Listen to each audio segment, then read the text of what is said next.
ஒரு நாள் ஒருத்தன் காட்டில் கிளி பிடிக்கிறதுக்காக போனான். ஒரு மரத்தில் பஞ்சவர்ண கிளியும் பக்கத்திலேயே காக்காயும் உட்காந்து பேசிக்கிட்டு இருந்தது. இந்த கிளி காக்காயை பார்த்து திமிரா சொல்லிச்சான், ஹே டர்ட்டி காக்காய், தள்ளி உட்காரு. காக்கா கேடு, ஏன் இவ்வளோ அவமானமாக பேசுகிற? நீ பிளாக் அண்ட் ஒயிட், நான் மல்டி கலர். அப்போ கலருக்கு தான் மரியாதை, என் மரியாதை என்னன்னு தெரிஞ்சுக்கோ. யாரு? கிளி.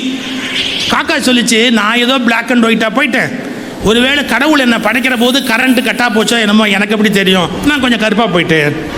இது ரெண்டும் பேசிக்கிட்டே இருக்கும்போது வேட்டைக்கு வந்தான் பாருங்க. வேட்டைக்கு வந்தவன் அப்படியே கபால்னு கிளியை ஒரு அமுக்கு அமுக்குனான்.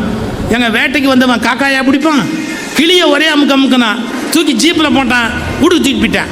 இந்த காக்கா பார்த்தது, என்ன நம்மளோட பேசிக்கிட்டு இருந்த கிளியை அவன் கொண்டு போயிட்டானு, என்ன பண்ணுறான் பார்ப்போம். வீட்டுக்கு போச்சு. அங்கே போனால் அவன் கிளியை பேசுறதுக்கு பழக்கிறான்.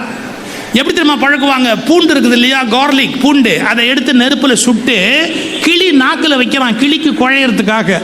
என்ன சொல்லி கொடுத்தான்? குட் மார்னிங் சொல்லுன்னா. கிளிக்கு குட் மார்னிங் வரல, பூண்டை சுட்டு நாக்கில் வச்சுட்டான். கீச்சு மூச்சுன்னு கத்துச்சு பாருங்க. காக்கா மேலேருந்து பார்த்தது, நல்ல வேளை நான் பிளாக் அண்ட் ஒயிட். கொஞ்ச நேரம் ஆச்சு சார், அன்னைக்கு அமாவாசை. இந்த வேட்டைக்காரன் பொண்டாட்டி காக்காய்க்கு சோறு வச்சு வாசலில் வச்சு நின்று கூவ ஆரம்பிச்சா. கா கா கான்னு ஒரு சவுண்டு விட்டா. அப்போ தான் இந்த காக்கா என்ன பண்ணுச்சு, சாப்பாட்டை பார்த்தது, கிளியை பார்த்தது, மறுபடியும் சாப்பாட்டை பார்த்துட்டு கிளியை பார்த்து சொல்லிச்சு, பாத்தியா நியாயத்தை, அவன் பாஷையில் உன்னை பேச வைக்கிறதுக்கு சூடு வைக்கிறான், என் பாஷையில் என்னை கூப்பிட்டு சோறு வைக்கிறான், வேற உன்னை விட 1000 டைம்ஸ் நான் பெரிய ஆள் அப்படின்னு. அப்படியே காக்கா பறந்து போச்சுறான்னா. பொம்பளை பிள்ளைங்க கவனிச்சுக்கணும், அழகா இருப்பது எவ்வளவு பெருமையானதோ அவ்வளவு ஆபத்தானது. புரிஞ்சுக்கணும். நாம நிறம் கம்மியா பிறந்தா தப்பு கிடையாது. ஒன்று சொல்லட்டுமா, இந்த உலகத்தில் ஒழுக்கத்தை விட சிறந்த அழகு வேறு எதுவும் இல்லை என்பதை நம்ம முதல்ல புரிஞ்சுக்கணும்.